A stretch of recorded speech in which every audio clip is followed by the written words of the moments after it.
Hi everyone, Rachel here, the Modern Shaman. I'm glad you're with me for yet another YouTube Q&A video of the week.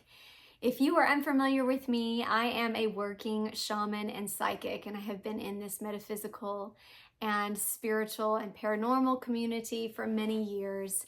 I offer up these weekly videos where you guys send in your questions and I answer them. I also recommend that you check out my website if you'd like to get connected with me for a one-on-one session here in my office or online, as well as if you'd like to train and study in learning psychic development or shamanic awareness. That is all available on my masterclass teaching curriculum portal, which is connected through my website. Again, that's themodernshaman.net. Also, on there, I have a new series of summer events that I'm housing here in my home, right outside of my home office, and I would love for you guys to join me for my summer events. Hope to see you guys soon. Okay, let's get on with the question for today. This one was sent in as a follow-up question to a video I did a couple weeks back called Shamanic Family Life, about the integration of kind of our spiritual experience and our spiritual path into our everyday family life. I feel very strongly about that it needs integration, not just like the way that we talk about the world, but how we live and the roles that we fulfill within our life. So if you haven't seen that video, I'm going to put a link to it at the bottom of this one, or I'll attach it as kind of an end video so you have that context and reference. And here's the question. It says, Rachel, do you have any reference material that provides a list of all those roles so I can identify who is who? Also, can the roles shift through a person's life, or do you settle into your assigned role at a certain age? For example, would the shaman ever shift and become a warrior halfway through their lifetime? Is the mother a role/archetype, or is there a difference? Great questions, which basically means good job because you were fully listening to that video. Like I can tell you were processing that well. I also have a video I did maybe a year back. You'll have to look in the archive on my channel, and it is about animal spirit totems and animal spirit guides. And it's a good reference also. I feel like you should know that. The first piece of reference material that I would suggest you check out is Ted Andrews' Animal Speak. This is kind of like the Bible for knowing what the spiritual and native significance is on certain animals. It's pretty obvious the characteristics that they embody. It makes me think of the Wizard of Oz, right? And the lion, and how he had this big roar, but what was he learning and what was he there to learn? And that was courage. And so oftentimes totems have a lesson that they teach us at that point in our lives when they come into our lives and when we are exemplifying those character traits. And I talk about that a little bit in the video, but animal totems, just like a totem pole, we tend to have about 3 to 7, depending on how quickly you're kind of shifting through your karma and your energy in this lifetime. How quickly do you learn the stuff that you came here to learn? And they build on one another. So they're cumulative in developmental stature. And when I was a child, the spider was my animal totem. And if you don't know how to find your totem, sometimes it finds you. And that was the case for me with spiders because I wasn't drawn to them. The other option is you're drawn to that animal, right? You go to some carnival, you take your kids to the carnival, there's all these stuffed animals and your kid always picks the bird or the dolphin or the rabbit or whatever. You're drawn to that animal, or that animal seems to just love you, right? Anytime a spider was around, it would be drawn to me. We would be in a room, there'd be one spider, on a curtain, and it would literally jump on my face. I've had so many spiders jump on my face. I mean, tarantulas drop from things onto me. Spiders crawl up my leg in the middle of a study session, up my jean pant leg. And I mean, just lots of spiders At first, they didn't bite me. At first, it used to freak me out until I sought understanding of like, why is this? And oftentimes that's the case. They try to get your attention until you learn to listen. And then you're like, ah, this is what this means. This is why this totem is here in my life. Now I have shifted into different totems over the years, and I call myself oftentimes Mama Wolf, and I very much align with that as a mother. Some people, you'll hear them talk about themselves as Mama Bear. So we shift into these animal totems, and children love this. They literally do. They love the stuffed animal when they're young, and they kind of step into the embodiment of that character. And so it's great as a parent to kind of encourage them with the characteristics that that animal has. My middle child, Joaquin, even when he was little bitty, I always called him my baby bear. It just came out intuitively. So you may find yourself just kind of connecting and seeing those character types in your child already, and then learn to develop. He's had to really monitor his strength, because sometimes he comes on too strong, or he'll literally just kind of like wrestle you down to the ground when he wants to give you a hug. And so his balancing the strength of the intensity of the feelings that he feels has been part of his journey that he's learned. So anyways, that kind of changes, and it's up to you to recognize that time of change, either as a parent in your child or as an autonomous sovereign being in your own experience, right? Now, again, you asked for reference material. That's who I would suggest for those, but you can also just look up the animal totem meanings online.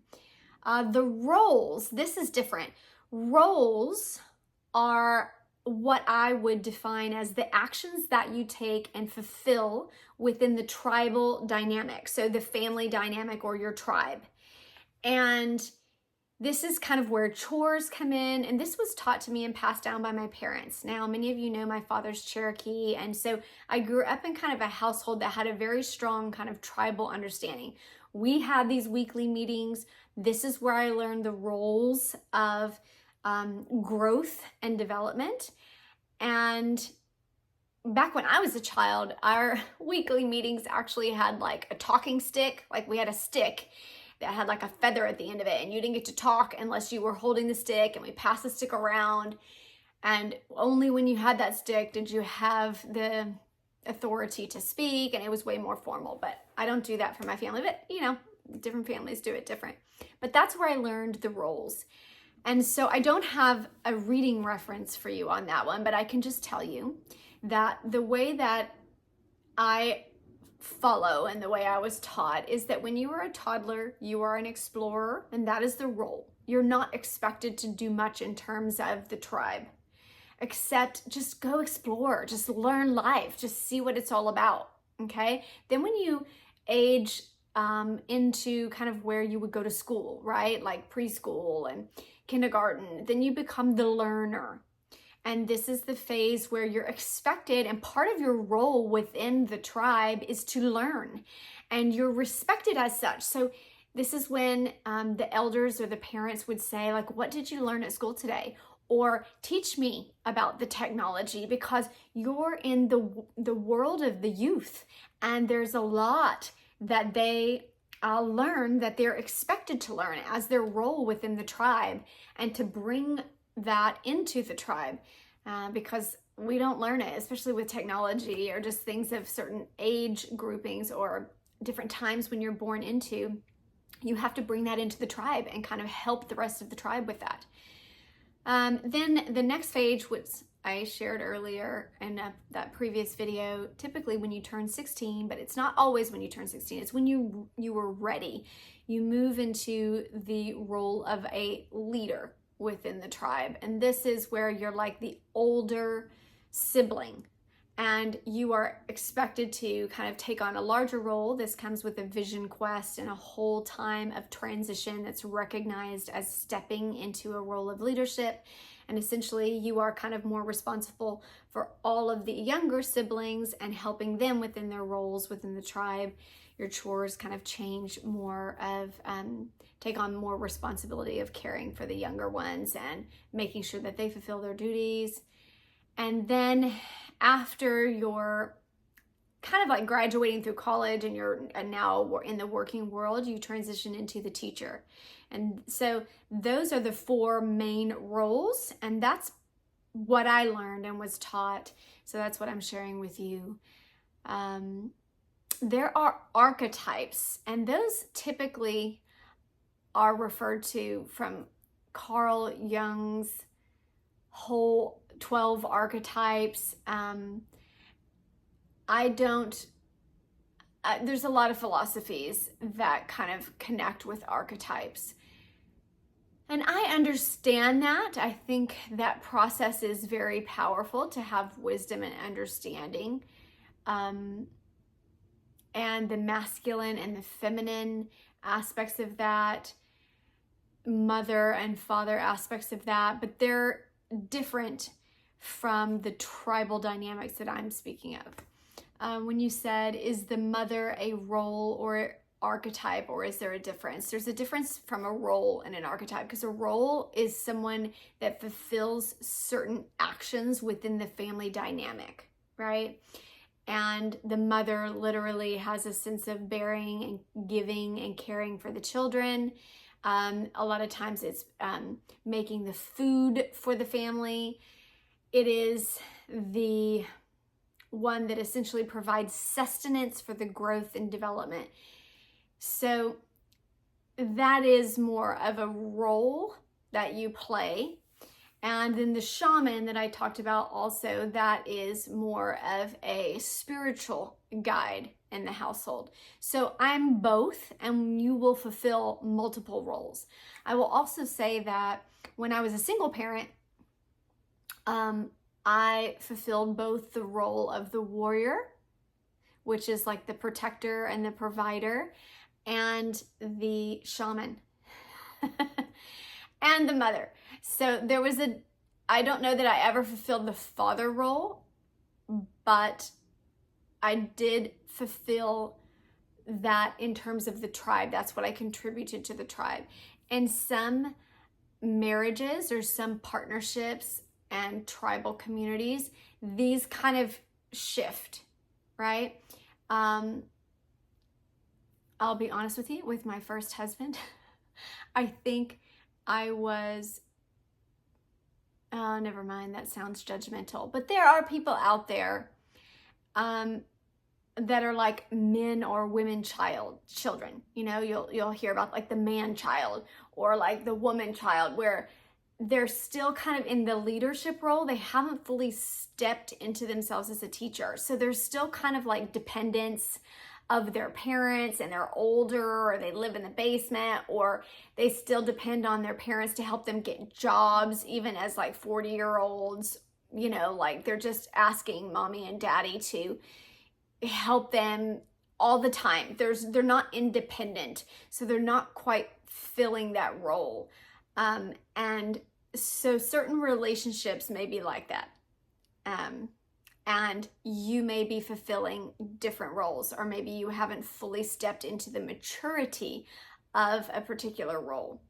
Maybe you're still an explorer in certain ways. It doesn't mean that those aspects of you are gone. It means the role that you fulfill within the tribe. Okay. All right, let me see if you asked something else. Also, can the roles settle at an assigned age? Yes, I gave you that. Would the shaman ever shift and become a warrior halfway through their lifetime? I shared that essentially those ebb and flow, and you can fulfill multiple roles at once because they are the roles for the household, like what the household needs in order to thrive as a tribe. And every tribe is a little unique.